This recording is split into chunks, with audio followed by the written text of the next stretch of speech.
Shalom, selamat pagi para kekasih Tuhan Yesus Kristus. Pada kesempatan kali ini judul renungan kita adalah 3S, siaga sampai selamanya, yang terambil dari Injil Matius pasal yang ke-25, dimulai dari ayat pertama sampai ayat yang ke-13. Demikianlah firman Tuhan. Pada waktu itu hal kerajaan sorga seumpama 10 gadis yang mengambil pelitanya dan pergi menyongsong mempelai laki-laki. 5 diantaranya bodoh dan 5 bijaksana. Gadis-gadis yang bodoh itu membawa pelitanya tetapi tidak membawa minyak, sedangkan gadis-gadis yang bijaksana itu membawa pelitanya dan juga minyak dalam buli-buli mereka.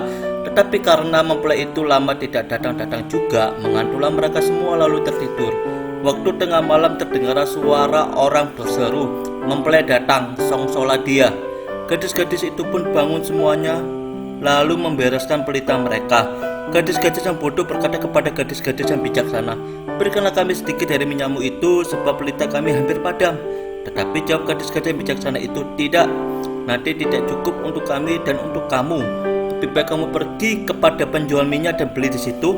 Akan tetapi waktu mereka sedang pergi untuk membelinya, datanglah mempelai itu dan mereka yang telah siap sedia masuk bersama-sama dengan dia ke ruangan perjamuan kawin, lalu pintu ditutup. Kemudian datang juga gadis-gadis yang lain itu dan berkata, "Tuan, Tuan, bukakanlah kami pintu." Tetapi ia menjawab, "Aku berkata kepadamu, sesungguhnya aku tidak mengenal kamu.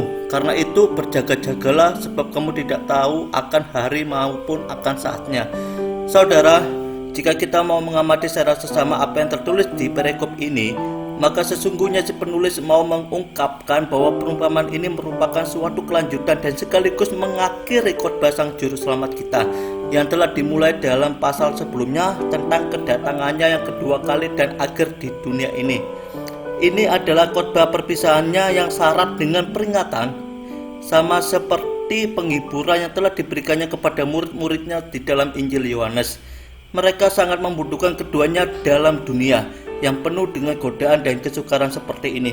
Sekarang, untuk menjelaskan peringatan yang sungguh-sungguh bertujuan untuk membangunkan orang ini, dalam pasal ini disampaikan 3 perumpamaan yang tujuannya sama. Dan salah satu perumpamaan itu mengenai 5 gadis bijaksana dan 5 gadis bodoh, atau yang lebih kenal dengan perumpamaan 10 gadis. Saudara, pada kesempatan kali ini kita akan membahas salah satu hal mengapa Sang Juru Selamat sampai memberikan perumpamaan ini untuk menasihatkan kepada kita agar senantiasa berjaga-jaga dan bersiap sedia, yaitu bahwa yang digambarkan secara umum adalah kerajaan sorga, yang dimana keadaan segala sesuatu di bawah pengaruh Injil yang merupakan bagian lahiriah dari kerajaan Kristus serta pemerintahan dan keberhasilannya. Beberapa perumpamaan Kristus telah menunjukkan kepada kita bagaimana kerajaannya itu diterima pada saat kini, sebagaimana yang digambarkan dalam beberapa pasal sebelum pasal ini. Sedangkan di dalam pasal ini ditunjukkan bagaimana jadinya tatkala rahasia Allah diakhiri dan kerajaan itu diserahkan kepada Bapa. Pelaksanaan pemerintah Kristus terhadap mereka yang siap maupun yang tidak siap pada hari yang mulia itu bisa digambarkan melalui perumpamaan ini, atau kerajaan itu dijadikan bagi para warga kerajaan itu. Maka orang-orang yang mengaku percaya kepada Kristus diibaratkan seperti 10 gadis ini, yang kelak mereka akan dibedakan dengan cara demikian pula. Semuanya ini dilakukannya untuk mendorong kita semua agar lebih bersungguh-sungguh dan rajin mempersiapkan diri dalam menyongsong kedatangan Kristus yang kedua kali. Dan perlu saudara ketahui bahwa pesan ini juga disampaikan pada berbagai kesempatan perpisahan dengan jemaatnya, seperti sebelum kematiannya, pada hari kenaikannya ke surga, dan pada bagian penutup Alkitab. Sekarang, hal yang berkaitan dengan diri kita adalah agar kita mempersiapkan diri untuk kedatangan Kristus, yaitu dengan senantiasa berjaga-jaga dan bersiap sedialah. Milikilah dan aplikasikanlah karya Kristus dalam kehidupan Anda dan saya.